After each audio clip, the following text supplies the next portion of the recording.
Hello everyone, this is Martin Rodriguez, and today I'm going to show you some basic steps that you have to follow in order to understand the present tense. If you have any questions, please feel free to send me an email and I will be more than happy to reply them to you. The introduction, remember that the word tense is coming from the Latin word tempus, which means time. That's why we use present tense or past tense. And also, a verb indicates the time of an action and also event or condition by changing its form. So let's review a little bit about the subject pronouns. Remember, we have I, you, he, she, it, we, and they. And remember that I, you, he, she, or it is a subject pronoun, but again, it's a singular. Why? Because it's only one person. And then we, you, and they is plural. Why? Because it's two or more. Remember, we have singular and plural again, first person, second person, third person, and so on. The simple present tense, I remember the simple present tense describes an action that goes on every day or in general. For example,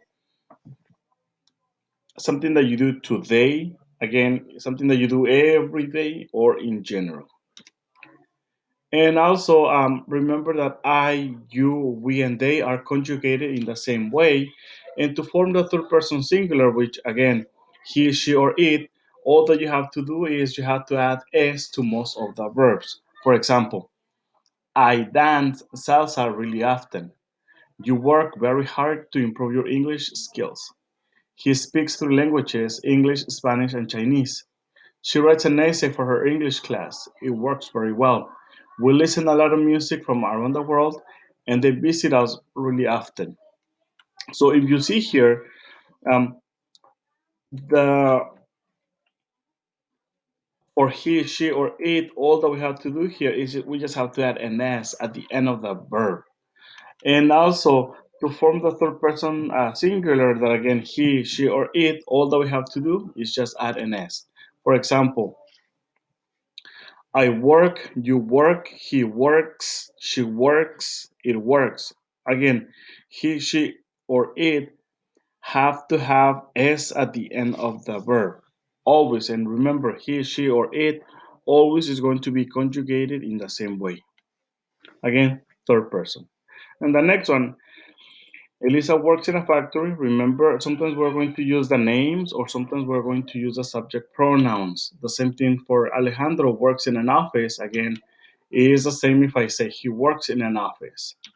And my computer works really good. It's going to be the same if I say it works really good. Why? Because again, computer is it. And you have to add es in the following cases for verbs that end in s, o, sh, ch, x, or c. You have to add es at the end. Remember, only for he, she, or it. For example, Maria goes to Gavilan College to improve her English skills. Juan catches the ball. He is a great catcher. Maria kisses her husband every night. Again, Maria goes because again the verb ends in o, so we are adding es. The same thing for Juan catches because again the verb ends in ch, and we have to add es. And Marta kisses because again the verb ends in s, so that's why we have to add es at the end for the present tense. Sometimes we have to add I. Excuse me. Sometimes we have to add Y, and we have to remove the Y and add IES again in the third person only. For example, carry, carries, hurry, hurries, study, studies, carry. Excuse me, cry, cries. So the baby cries every night. Again, baby, we have to use cries because it's only one. And again, he studies for his final exam. Again, he, and we have to use studies.